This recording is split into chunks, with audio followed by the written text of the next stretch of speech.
முதலமைச்சர் மு.க.ஸ்டாலின் தமிழ்நாட்டிற்கு அல்வா கொடுத்து வருவதாக அதிமுக பொதுச் செயலாளர் எடப்பாடி பழனிசாமி விமர்சித்துள்ளார். சேலத்தில் செய்தியாளர்களை சந்தித்த அவர் திமுக தேர்தல் வாக்குறுதிகளை நிறைவேற்றாமல் மக்களை ஏமாற்றி வருவதாக தெரிவித்தார். திமுக ஆட்சியில் விலைவாசி உயர்வு மற்றும் மின்சாரம், சொத்து வரி உள்ளிட்டவை உயர்வால் மக்கள் பாதிக்கப்பட்டுள்ளதாக தெரிவித்தார். தேர்தலுக்கு முன்பு 565 வாக்குறுதிகளை கொடுத்த முதலமைச்சர் மு.க.ஸ்டாலின் தற்போது தமிழ்நாட்டிற்கு அல்வா கொடுத்து வருவதாக விமர்சித்தார். தமிழகத்தில் ஒட்டுமொத்தமாக அனைத்து துறைகளிலும் 5 லட்சம் பணியிடங்கள் காலியாக உள்ளதாக தெரிவித்தார். தாவேக உடனான கூட்டணி குறித்த கேள்விக்கு பதிலளித்த எடப்பாடி பழனிசாமி 2026 சட்டமன்ற தேர்தலில் அதிமுக தலைமையில் பலமான கூட்டணி அமையும் என்று தெரிவித்தார். தமிழ்நாட்டுக்கு அல்வா கொடுத்துட்டு இருக்காரு.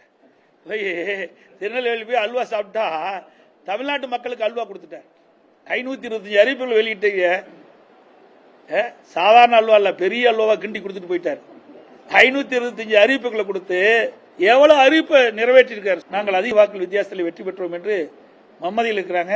2026 அதே சட்டமன்ற தொகுதியில் என்ன நிலைமை ஏற்படும் என்பதை அந்த காலகட்டத்தில் நாங்கள் சொல்றோம். நிச்சயமாக பலமான கூட்டணி அமையும்.